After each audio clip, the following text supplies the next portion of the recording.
अहाँ सब गोटा से अनुरोध है कि हमर यूट्यूब चैनल के सब्सक्राइब करू और घंटी के बटन जरूर दबाऊ। माय के लगले माय के दरेग अलग छै। माय ओतऽ से दौड़ल, माय बाप ओकर दौड़ल अबैया तऽ देखैए जे पोरमा चिड़ै ओकरा झपने बैसल छै। जखनी नजदीक कोई खेत लगलैया तऽ पौरमा चिड़ै उड़ि कऽ आकाश लागि गेलै, बच्चा चौं चौं कऽ उठलै।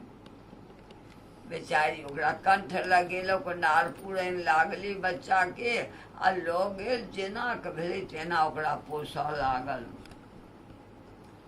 जेना हम अहाँ करै छी संसार के करऽ लागल। बच्चा तो भगवान के देन रहे, वो आइ किछु काल्हि किछु परसू किछु अपन होइत गेलै।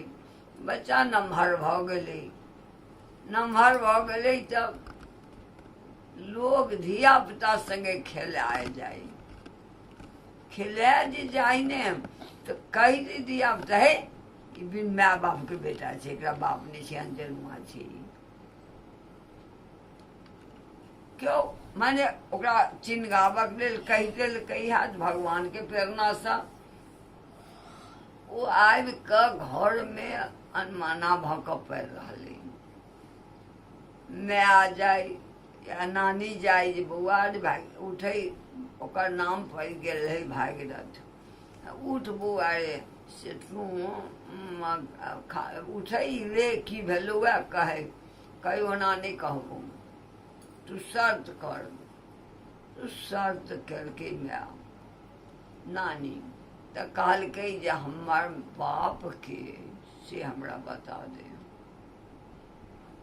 तखन ओ नानी सारी कहानी कहि सुनेलै जे बौआ तोरा तऽ परबवा रहथुन राजा सगर, हुनका एना एना केलखिन, हुनका 60,000 बेटा रहनि, सब जिबड़ा जिबड़ी लागि गेलै। हुनकर बेटा दिलीप रहै, दिलीप के बेटा किदन तऽ छै से छै, से रहै ओकर बेटा अहाँ छी। ओ सब जिबड़ा जिबड़ी लागि गेलै, अइ क्यों नहि ओहि वंशमे ओकर उद्धार के केलै तऽ कहीं किछु नहि, बस चुप एतबे ओ सुनि लेलक। सुनि कऽ चुप रहल तऽ कहलकै जे माय के जे अपना घर के लेने छै, नहीं रे बौआ ओहि घर में 60,000 जे मरल छै ककरो माने उद्धार वाला काज नहीं भेल छै। सब भूत वही घर में छै, ओहि घर में नहीं क्यों जेतै, खाली भूते छै। रहै एकटा भूत जरूर, लेकिन आब जे छल होई, राजा सगर छल होई या बेटा सब में से छल रहै जरूर। कहलकै जे चलल आ एकरा सबके छोड़ि देलकै। कथी छै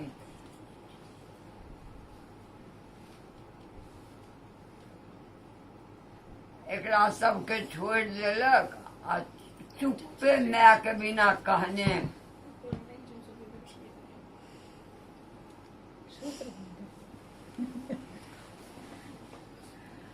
बिना माय नानी के कहने चुपे बेचारा विदा भऽ गेल। ओहि गाँव में जाय जे गाँव में राजा सगर रहैत गाँव में ओ पहुँचल।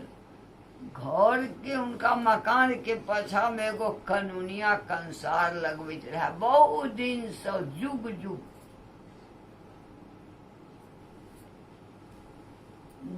जुग से वो कंसार लगबैत रहे। तो बहुत दिन से जीवैत रहे, राजा सागरिक के समय सब वो जीवैत रहे। ई चुपचाप ओहि कंसार लग में बैसल रहे, सब भुजा तुजा के चलि जाय, ई किछु नहीं बाजी, चुपचाप रहे। जन सब चलि गेली, साँझ भेलै तो कनूनिया पूछलकै जे बाबू तो के छ आ कहाँ से अलाहा ने तो भुजा अलाहा ने किछु बजै छ आ एहिठाम तो चुपचाप बैसल छ से कनि कह। ओहन ओ कहलकै जे एकटा बात कहे ना, हम बैसल छी, किछु पता लगाबऽ के मकान ककर छै। रे बाबू ई बात के की पूछे छै, ई तो बहुत दिन के बात छै, ई राजा सगर एकटा रहथि, हुनकर जतेक कहानी छै जे 60 तपस्या कयलनि, 60,000 बेटा भेलनि, अश्वमेध जग करऽ लगलनि, सब बेटा घोड़ा चोरा लेलकनि, ओ सब जे खोजऽ गेलै से सब मरि गेलै, केओ नहि छै। एगो पुतहु छलैया, ओहो चलि गेलै नैहर, पोत पुतहु से आब जनै छी की कहाँ भेलै से नहि कहबो, चलि बेटा घरमे नहि केओ रहै छै, तऽ घरमे तऽ खाली भूत रहै छै, खाली भूत रहै छै। अच्छा, कहलकै जे भूत रहै, कहलकै जे तू केना एते दिनसँ जीवै छै कनुनियाके? कहलकै बौआ सतयुग छै ने, एहि सतयुगमे जे सुतै छै तऽ ओकरा जतेक साँस भीतरसँ बाहर अबै छै तऽ ऊर्जा कम होइ छै। हम आइ तक सुतबे नहि केलहुँ, भरि दिन जारन काठी ओरियबै छी, कंसार भूजै छी, भूजि कऽ लऽ जाइ छी, रातिमे जतेक अन्न सब रङ्ग लोक भुजबैया ओकरा बिछल छी, ओ बिछते बिछते हमरा भोर भऽ जाइया, हम तऽ सुतिते नहि छी कहियो, तेँ हम एतेक दिन जीबै छी। बड़ बढ़िआँ। ई कैला कनुनिया घर जायत,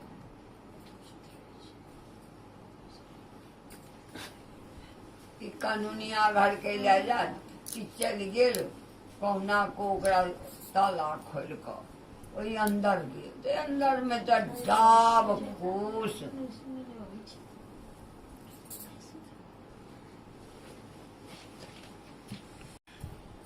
कनी काल रहि कऽ एकटा कनि दूर जागऽ के घास पात काटि कऽ आ साफ केलक, साफ कऽ कऽ ओहि रातिमे रहल, ओहि रातिमे नहि किछु देखलकै। परात भेने ई भोर भेलै, फेर दोसर घर, एकटा घरके साफ के, एकटा दूटाके साफ केलक, आ ओहिमे ई अपन रहल आ खानाके लेल इंतजाम केलक। जे किछु रहै छै तऽ रहबे करै, आ राजा सगरवला बात रहै, खानाके इंतजाम केलक, जब कए दिन भूखल रहब से नहि खायब तहन एहि घरके सरियाब। साँझ भेलै, एक भयंकर भूत एलै, खूब बड़ी भारी, साँझमे तो पूछै छै जे तू के छै? तऽ कहलकै हम भागीरथ छी, हमर नाम अइ भागीरथ, हम के छी से नहि कहू, हमर नाम अइ भागीरथ। आ तू के छै? हम तऽ प्रेत छी। तऽ एहिठाम घरमे केला आबै छथि? जहियासँ राजा सागरके सब मरि गेलै, ककरो श्राद्ध नहि भेलै, ककरो मुक्ति नहि पड़लै, हमसभ तऽ अहिना घूमै छी तऽ घरमे रहै छी। बेस सुनि लेलक। तब ओ कहलकै प्रेत जे हमरो ले खाना बनेने रहिए, खाना बनबै छै सब दिन तऽ हमरो ले खाना बनेने रहिए। ई कहलकै अच्छा बनेबू जो। सब दिन दिनके नहि रातिके जे खाना बनाबै तऽ अपने खा लिअ, ओकरा ले छोड़ि दै, ओ अपन आबै, प्रेतके तऽ अंश होइ छै ने, अंश लऽ कऽ अपन खा लिअ। रोज दिन केकर काज रहै।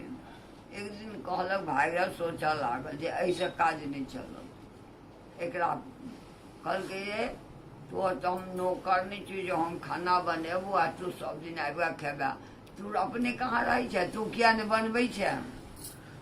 तहन ओ कहलकै जे हम तऽ ब्रह्मा लग चलि जाइ छी, घुमैत फिरैत बौआइत बौआइत ब्रह्मा लग चलि जाइ छी। ब्रह्मासँ भेँट होइ छौ? तऽ होइए भेँट, घुमैत रहै छी, बौआइत रहै छी, ब्रह्मासँ भेँट होइए। तऽ हमर एकटा काज कऽ दिअ। कहलकै की? तऽ ब्रह्मा जीके पुछियौन जे हमरा ओहि घरमे भागीरथ नामके एगो लड़का छै, ओकरा औरदा कते दिन अहाँ लिखने छियै से तो कौन पूछने अभी? कहलकै ठीक छै, एक दिने दू दिने घूमैत फिरैत कहुना के जाय ब्रह्मा जी ओकरा दर्शन देलखिन तऽ भावी रही लिखल तें सब भेल जाइ। ब्रह्मा जी दर्शन देलखिन, कहलखिन जे एना एना ओ लड़का छै एगो भागीरथ नाम के, ओकर औरदा कते दिन के छै। तो ब्रह्मा जी कहलखिन जाओ कहि देबै 70 वर्षक, 70 वर्षक औरदा छै। एले कहलकै जे आब आइ खाए नहि देबू, तू कह पहिने जे तू पुछलही, तऽ कहलकै हाँ पुछलियै। की कहलखुन तऽ कहलखिन जे 70 वर्षक औरदा छै। दू ई नहि भेलौ, आब आइ खा ले, आब जइहे तऽ पूछिहन जे 70 भऽ जाइ छै सुन कि 1 बरख बढ़ा देथु आकि 1 बरख घटा देथु। 70 हम नहीं रखब, हमरा 70 रखऽ के नहीं है। तो ओटाई जांच करऽ के अच्छा कहबनि। पड़ा तेसरा 8 दिने ओ गेल, भेंट भेलै, कहलकै जे सरकार भागीरथ जे छै सो कहैए 70 औरदा हम नहीं राखब कि 1 साल घटा दियौ कि 1 साल बढ़ा दियौ। ब्रह्मा जी हंस कऽ कहलखिन जा तू कहि दिहक जे ब्रह्मा जी छठी रातिमे विधाता लिख देलखिन से ने तिल भरि घटतै आ ने तिल भरि बढ़तै, कहि दिहक। ओ आयल एकरा कहलकै जे एना एना कहलखुन। आ ई की केलक जे बाँस के लगा कऽ चूल्हिमे भानस करैत रहए, नियारिए कऽ चूल्हिमे भानस करैत रहए। जैं कि ओ प्रेत कहलकै जे 1 तिल भरि ने घटतौ आ ने 1 तिल भरि बढ़तौ। एना एना ब्रह्मा जी कहलखुन। बस वएह बाँस घीस कऽ प्रेत के लागल मारम।